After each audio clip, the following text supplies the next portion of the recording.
अस्सलाम वालेकुम नाजरीन, मेरा नाम है मैरी आरिफ। खबर शामिल करते हैं इमरान खान के मामले पर एहसन इकबाल की तकरीर पर कौमी असम्बली में हंगामा। तफसीलात के मुताबिक कौमी असम्बली में बानी पीटीआई इमरान खान से मुतालिक हुकूमती अरकान और अपोजिशन के दरमियान तुंदो तेज जुमलों का तबादला हुआ। अपोजिशन लीडर उमर अयूब ने अडयाला जेल में कैद इमरान खान को सहूलियात मुयसर न होने का मामला उठाया तो लीगी रुकन असम्बली एहसन इकबाल ने कहा कि बानी पीटीआई के साथ जो हो रहा है वो मुकाफाते अमल है, जिसके बाद अपोजिशन की जानिब से शदीद हंगामा आराई की गई। कौमी असम्बली में नुक्ता एतराज पर अपोजिशन लीडर उमर अयूब ने कहा कि इमरान खान को जो सहूलियात मिलनी चाहिए वो नहीं मिल रही, उनके बेटों के साथ बातचीत की इजाजत नहीं दी जा रही। उन्होंने कहा कि हम लोग जानते हैं कि घंटों गेट के बाहर हम बैठे रहते हैं, वहाँ पर एक तरीकाकार से मुलाकात होनी चाहिए। बानी पीटीआई के जो हुकूक हैं वो उनको मिलने चाहिए, जिस पर वफाकी वजीर मनसूबाबंदी एहसन इकबाल ने कहा कि बानी पीटीआई को हमारे मुकाबले में 5 स्टार होटल की सहूलियात मुयसर हैं। जिन हालात में शरीफ फैमिली समेत मुस्लिम लीग के रहनुमाओं को जेलों में रखा गया वो सबको याद है। एहसन इकबाल ने कहा कि बानी पीटीआई के साथ जो हो रहा है वो मुकाफाते अमल है। हमने भी जेलें काटी लेकिन कभी इनकी तरह हमारी चीखें नहीं निकली। उन्होंने कहा कि हमारे फैमिली मेंबरान, वकीलों और दोस्तों को मिलने की इजाजत नहीं होती थी, उन्हें घंटों इंतजार करवाया जाता था। बानी पीटीआई के रोजाना ऐसे बयानात सामने आते हैं जैसे वो बनीगाला में प्रेस कॉन्फ्रेंस कर रहे हों।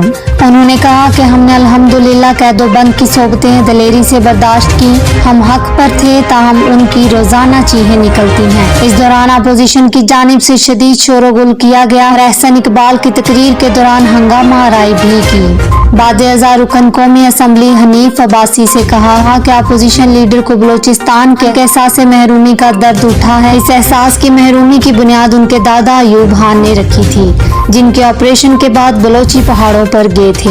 उन्होंने कहा कि सियासी वर्कर अगर जेल में जाकर चीखें मारे तो उसे सियासत से दस्तबरदार हो जाना चाहिए। वहाँ उन्हें देसी मुर्गी, घी और वर्जिश के आलात मुयसर हैं। वो अपने पसंदीदा रेस्टोरेंट से नाश्ता तलब करते हैं। उन्हें जो सहूलियात मुयसर हैं वो पाकिस्तान के तमाम जेलों में कैद अफराद को भी मिलनी चाहिए।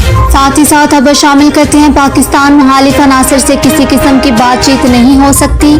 शहबाज शरीफ जुमे को इस्लामाबाद में वफाकी काबीना के इजलास से वज़ीर-ए-आज़म ने बलोचिस्तान में दहशत गर्दी के हालिया वाक़यात का हवाला देते हुए कहा कि जिस तरीके से 26 अगस्त को माहौल पैदा किया गया उसका मकसद ये तासुर देना था कि बलोचिस्तान में अलहदगी की तहरीक चल रही है। वज़ीर-ए-आज़म शहबाज शरीफ का कहना था कि पाकिस्तानी फौज के अफसर और जवान दिन रात दहशत गर्दों का पीछा कर रहे हैं। बलोचिस्तान की सूबाई और वफाकी हुकूमत की को मुकम्मल सपोर्ट हासिल है। उन्होंने गुज़श्ता रोज किए गए अपने बलोचिस्तान के दौरे के हवाले से काबीना के अरकान को बताया कि हम कोयटा में थे और वहाँ शोहदा के विरसा को मिले, उनसे ताज़ियत की। वज़ीर-ए-आज़म ने कहा कि बलोचिस्तान के दौरे में उनके वहाँ हकाम के साथ 3 सेशन हुए। कोयटा के कवर कमांडर ने तफसीली ब्रीफिंग दी जिसमें बताया गया कि क्या सिक्योरिटी चैलेंजेस हैं। वज़ीर-ए-आज़म का कहना था कि ये बात तय है कि जो दहशत गर्द हैं, जो पाकिस्तान मुखालिफ अनासर हैं, उनसे किसी किस्म की बातचीत नहीं हो सकती। शहबाज शरीफ ने कहा कि सियासी जुबान ने राय दी कि बाज नौजवानों को मुख्तलिफ बयानिए के जरिए डी ट्रैक किया जा रहा है, उनको मेन स्ट्रीम में लाने के लिए काविशें करनी चाहिए।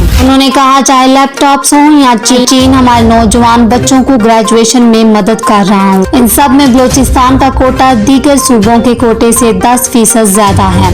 उनका कहना था कि नौजवानों को वर्गलाने वालों को नाकामी का सामना होगा, मुआशी हालात को दुरुस्त करेंगे, इसके लिए सब यकसुन हैं। वज़ीर-ए-आज़म ने कहा कि मुआशी मंसूबे पर तेजी से काम हो रहा है, अगले बरसों के अहदाफ का होम ग्राउंड प्रोग्राम कौम के सामने पेश करेंगे।